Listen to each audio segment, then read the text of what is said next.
Storytime about how this girl pretended to be my best friend just to go on vacation with me. So a little background information, I was 14 and a freshman in high school, and we're going to call this girl Sophia. Sophia and I met whenever we were in 6th grade, and we were inseparable. And shortly after her and I had became best friends, my mom thought that it would be nice for us to go on vacation to Hawaii in 2 years. She also said that my brother and I would be able to bring one friend each. So I asked Sophia if she wanted to come to Hawaii in 2 years, and of course she said yes. Keep in mind, I was popular, Sophia was kind of lame, and I'm not even saying that just to be mean, but it's true. So over the next 2 years, her and I are hanging out every day, sneaking out together because we also live like 2 minutes away from each other. And my brother decided that he was going to bring his friend Noah. And I had a crush on Noah, and Sophia knew this, but she would always flirt with him in front of me. I really should have saw this as a red flag, but you know, we love to ignore those. And then out of nowhere, Sophia starts dressing like me and starts getting more popular in school. Like for part 2. Part 2 about how this girl pretended to be my best friend just to go on vacation with me. So like I said, she had been flirting with this guy that she knew that I liked, and then she starts dressing like me and getting more popular, which I didn't really care because I was still her best friend. Mainly because she didn't really have any other friends. So fast forward, vacation comes around and we all go to Hawaii. We had the best time ever. And then we come home and I barely hear from her. Like I was putting in all the effort, texting her every day, and her responses were dry as fuck. And then she had this boyfriend named Brendan, which I guess that could have been the reason why she wasn't talking to me as much. Because, you know, you get into a relationship and all of your focus goes towards that, especially at this age. But the only reason why she started dating him was because he was popular. So they break up and she stopped talking to me altogether. She even blocked me on Instagram. So I asked her what happened and she said that I was a controlling bitch and she didn't want to be friends with me, which doesn't even make any sense because I've never been controlling to her. And then she starts texting me like everything was okay, and this went on for a little bit. But after a few months, I just stopped talking to her, but I definitely felt used. I got my sister's boyfriend to fall in love with me. Her life turned to misery. No, I didn't regret it. Disclaimer, is not my story time. Was sending me on Instagram. One day I went up to my sister and told her that her boyfriend had kissed me. First she thought I was making it up to make her jealous. Told me I could never compete with her and that she was the more beautiful sister out of the two of us. Which is wrong. So I handed her my phone so that she could see all the messages that her boyfriend and I had been sending each other. And that's when she lost it. She started wailing on me. She started slapping and kicking me. My parents ran into her room and asked her what was wrong. I told my parents that I treated my sister the way she treated me. She would always go after my boyfriends, flirt with them, and try to get them to break up with me. Of course, my parents didn't agree with me, so they were really angry. They separated us, but my sister went crazy. She called her boyfriend and told him to come over. Obviously, he didn't know that she already knew at the time. And when he came over, she started beating him up. He grabbed a pan from the kitchen and started swinging at him. She actually ended up giving him a concussion. After that, she begged for his forgiveness, but he still broke up with her. At the end of the day, he ended up leaving her. She was so stupid for begging him to stay with her. Her boyfriend even asked me if we could be together, and I told him no. I told him that the whole time I had just been playing him just to get back at my sister, which I know is so cruel, but he deserved it. After that, my sister and I decided to make peace. She told me that she wouldn't mess with my boyfriends anymore and that she would stop being evil. But after a month of having my new boyfriend, I found her flirting with him too. I told her if she didn't stop that I would make her life miserable once again. I'm pretty sure she has a boyfriend, but she doesn't want to tell my family. Cause she knows that I'll go after him and I would probably end up making him fall in love with me too. But at this point, I just don't know what to do. What should I do? She's so evil and I want to make her life miserable. Bye. Story time about how I became an IG model / escort for billionaires. I'll tell you that last month I made $60,000. This clear is not my story time and send me on Instagram. So at the beginning I had to lie about my age. I'm really 36 years old, but I say I'm 22. I do look a lot younger than I am, and of course I get filler and Botox. I started my Instagram account 6 years ago. My inspirations were Anna Cherie, Amanda Lee, I Am JoJo, and Abigail Ratchford. I mean Abigail Ratchet. I basically copied all of these girls' pictures. Within a month of starting my Instagram account, I had 10,000 followers. And yes, all of them were males. But I didn't really start making money until 2018. You know, like every other girl on Instagram, I signed up for OF. And that's when I started making serious money. But I was also making money from Instagram. Brands would send me clothes and watches and protein powder, stuff like that. Eventually, I became an ambassador for one of the biggest Instagram clothing stores. I think we all know what I'm talking about. Fashion Hova, and I started making a lot of money then. So I basically started living above my means. I got myself a new apartment in Beverly Hills, and it was $6,000 a month. I also got myself a Mercedes, and I would exclusively shop at Air One. I would also go shopping at Rodeo Drive almost every day because I wanted the paparazzi to get pictures of me. And I even called the paparazzi on me a few times, so I had to pay them like $2,000 out of pocket. So yeah, I was spending a lot of money. Whatever money I got that month, I would literally spend it by the end. One month I spent $25,000 going out with friends. I would usually pick up the bill. This is what started getting me into trouble. Part 2 is is up. Storytime about how I became an IG model / escort for billionaires. After I spent the $25,000 in 1 month, I decided I needed another income source. So I thought of escorting. One of my very good friends in LA was also an escort, and she told me about it, but I was like, I can't do that. But one day I called her and she told me everything. She gets contacted through Instagram by very, very rich men, like billionaires. I honestly didn't believe her at first, but then she showed me receipts. Her bank account had more than $1 million in it. She told me that she had only been doing it for 6 months. She put me in contact with several people and they had to verify a bunch of my stuff. Then after a week, I was finally in. I was really scared. I had to go get my passport renewed. This meant that I was going to be traveling internationally with men that I didn't know. A few days later, I get a message on Instagram from an account. The guy that owned this account was clearly very rich. It wasn't him contacting me, it was his assistant. He got my information and 2 days later, I was on a private plane. I landed in a foreign country and I spent the entire weekend with this guy. He didn't speak English. Basically took me around his city and showed me off for his friends. I honestly didn't feel uncomfortable at any point and he didn't try anything. In fact, he was actually super shy, but his friends on the other hand were really handsy. Part 3 is up. Story time about how my neighbor killed my dog. So a little background information. When I was about 3 years old, my parents got me a German Shepherd. And my neighbors who lived next to us absolutely loved our dog. And so did their kids. Like their dad literally put a doggy door in the fence, so that way our dog could go back and forth from our house to his house. Well, when I was about 8 years old, my neighbors decided to sell their house. So he told us that he had to take out the doggy door because the people that were buying his house hated animals. Well, the people who had just bought his house, they ended up moving in before he could take out the doggy door. So our new neighbors asked us if we could put like a piece of plywood in front of the door so that way our dog couldn't get through. And they said that they would do the same to their side of the fence. So my dad said, yeah, he put a piece of plywood in front of there. Well, my dog, Gabe, the one night that my brother let him out, he ended up getting the plywood off of the doggy door. Well, my brother literally had to crawl through the doggy door to get the dog before one of them saw him in the yard. Like for part 2 about how my neighbors killed my dog. So like I said, my brother let the dog out and my dog got the piece of plywood off of the door. And my brother had to crawl through the doggy door to get my dog out of our neighbor's yard. So that way our neighbors wouldn't wake up and know that he got through. But whenever my brother went to go get Gabe, he realized that my neighbors didn't even have a piece of plywood on their side of the fence or anything. So my brother told my dad, and my dad went over there the next day to talk to them. And he pretty much said, I'm not going to have a piece of fucking plywood on my side of the fence if you're not going to be doing anything on yours to prevent my dog from going into your yard. And they were like, oh, well, your old neighbors never took out the doggy door. And my dad was like, that's not our fucking fault. Well, then our new neighbors said, if your dog all of a sudden becomes sick or just does not come back, don't be surprised. My dad decided to replace the door himself. Well, once Gabe realized that the doggy door was gone, when we would let him outside, he would literally just sit there and bark at the fence. Well, 2 weeks later, Gabe ended up passing away, and we found out it's because our neighbors were giving him rat poison. Story time about the day my husband attacked me and put me in the hospital. Disclaimer, this is not my story time, it's sending me on Instagram. My husband and I had been married for 7 years. 3 years into the marriage, he started sleeping on the couch. We would constantly fight back then because of several things. Number 1, I knew he was cheating on me, but he would never admit to it. Number 2, I wanted to have children, but he didn't want to at the time. Number 3, he never wanted to spend time with me and always prioritized his friends. And this was around the time that he started getting physically violent. Because we'd already been married for a few years at that point, I never saw him as a violent person. It all started by him shoving me one time during an argument. But he shoved me so hard I fell to the ground and ended up bruising my chin. And even though this was a big problem between me and him, it became an even bigger problem between me and my family. As soon as my parents saw the bruise, they started accusing him of beating me. And of course, my first instinct was to defend my husband. My parents begged me to stay with them and I didn't. I went back to my husband and demanded an apology, but he wouldn't even look me in the face. He told me he basically did not care. Once he started sleeping on the couch, it was just like we were roommates. We stayed like this for years. Anytime we got into an argument, he would just look for something to throw at me. One day he threw a jewelry box at me and I ended up in the ER. And of course, the hospital thought it was my husband. So I lied and said that I tripped. And unfortunately, I went straight back to my husband. Part 2 is up.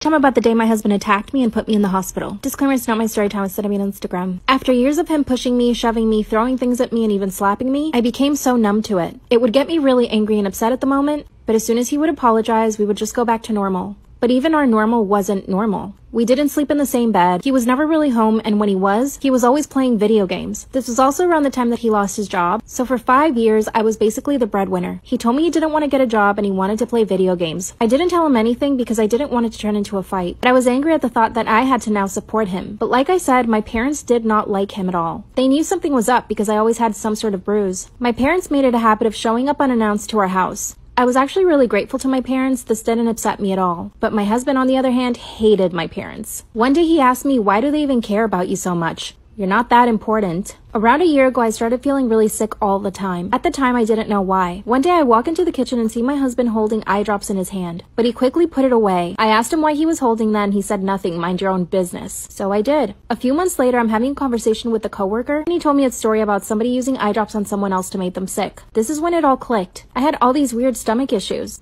and I never realized that it was him putting eye drops in my coffee. This is when I decided to file for divorce. Instead of filing for divorce and leaving him, I went home and told him that I was gonna get a divorce. He grabbed a hammer and started chasing me. I locked myself in the bathroom. Part 3 is up.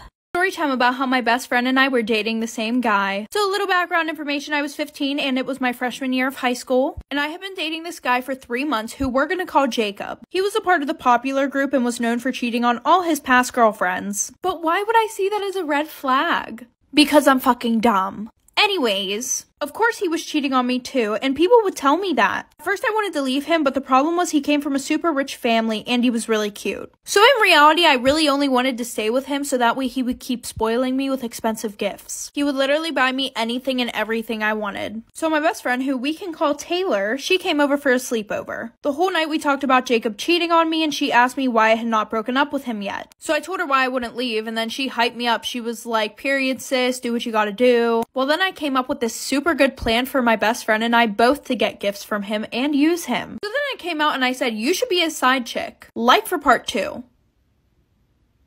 Part 2 about how my best friend and I were dating the same guy. So like I said before, he was cheating on me 24/7, but he was spending money on me 24/7. That's the reason why I wouldn't leave him. So then I told my best friend that she should be his side chick. So that way we could both use him for his money. So Taylor started flirting with him to try and make him want her too. And I may have given it a little push by giving her his Snapchat, so she tried to slide in his DMs and then also tried texting him on Snapchat. At first, his cheating ass did not want to do anything with her. And I was like, the one time.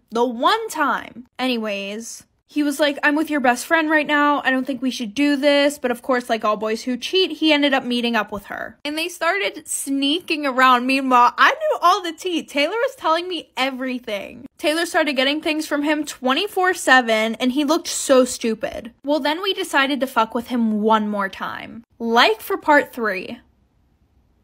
Story time about how my best friend and I were dating the same guy at the same time. So like I said, she was sneaking around with him. Meanwhile, she was telling me everything. He was buying her gifts, he was buying me gifts, so everything was perfect. But we had one little trick left up our sleeves. We decided that we would both make a wish list and put everything that we wanted on there. And at the end of the month, we would have a sleepover, bring everything that we got. Well, on the night of the sleepover, we brought everything, and let me tell you, this filled up my king-size bed. There was stuff all on the floor. So what did I do? I took a video of it, and I uploaded it to Instagram, tagging him and his friends, and wrote a long-ass caption, basically saying, if you cross me, this is what will happen. You'll get played. He was so embarrassed, his friends and everyone at school basically laughed at his dumb ass. Well, he ended up telling his mommy about it, and they came and talked to my parents, and they pretty much just told them to get the fuck over it, like your son did what he did willingly. She didn't do anything wrong. She meaning me. My dad was kind of mad at me, but my mom was super impressed about it, and we laugh about it all the time. I found out my best friend set me up to get assaulted and robbed. Disclaimer, is not my story time. I'm sending me on Instagram. Growing up, I got bullied a lot and I never had a best friend. After graduating from college, I landed a really good job. I actually started working as a forest ranger and this was my dream job. I love being outside in nature. Like I said, I don't have a lot of friends. I even had to move to a smaller town to be at this job. When I got to this small town, immediately one girl started trying to befriend me. Let's call her Katie. Katie was extremely nice to me. Like almost too nice at the beginning. She was always inviting me to go out and even introduced me to all her friends. I ended up really liking her friend group, which was so nice. A month into living there, weird things started happening. One day I woke up to a knife in my tire. Then a few days later, 2 of my packages were stolen. I decided to install a Ring camera and I told nobody. For the next 2 weeks, nothing happened. Then one night, my Ring camera notifies me that someone is outside my door. The person was wearing a black hoodie, so I couldn't see their face, but I could tell that they were a woman. Part 2 is up.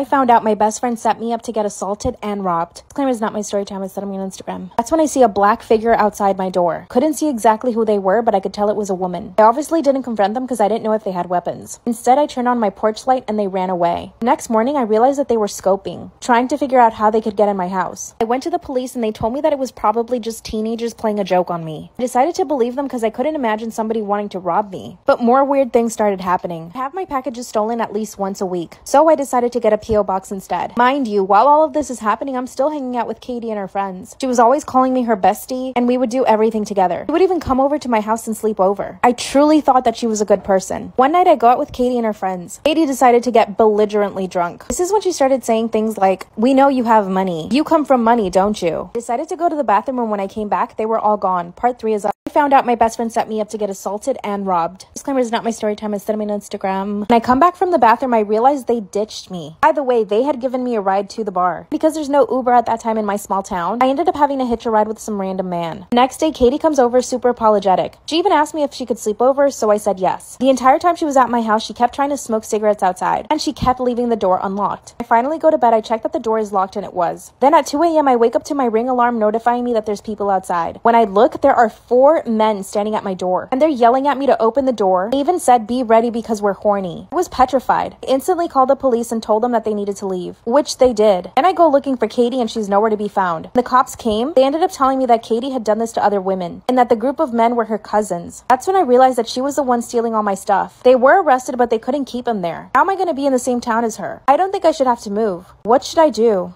Story time about why I made my boyfriend stop being friends with his girl best friend. So a little background information. I was in my sophomore year of high school, and my boyfriend and I had been dating for about 6 months. And he had been best friends with this girl, we're gonna call her Addie, for about 3 years. Now, I had known Addie way before that, probably since we were in kindergarten. But her and I weren't like BFFs, we were more of acquaintances. But obviously, we became friends because she was always around my boyfriend. A month after him and I started dating, I decided that we had to set boundaries for their friendship. Because they had first period together, right? Well, every morning at 9:45, I would go on Snapchat and I would see a picture of them. And it would be her kissing him on the cheek. Not only would it be on her story, but it would also be on his. And I had her on Snapchat before that. She had never done that, ever. So he said that he had talked to Addie about it, right? And things were good for the next 2 months. Then they were forced to work together on a project. Like for part 2.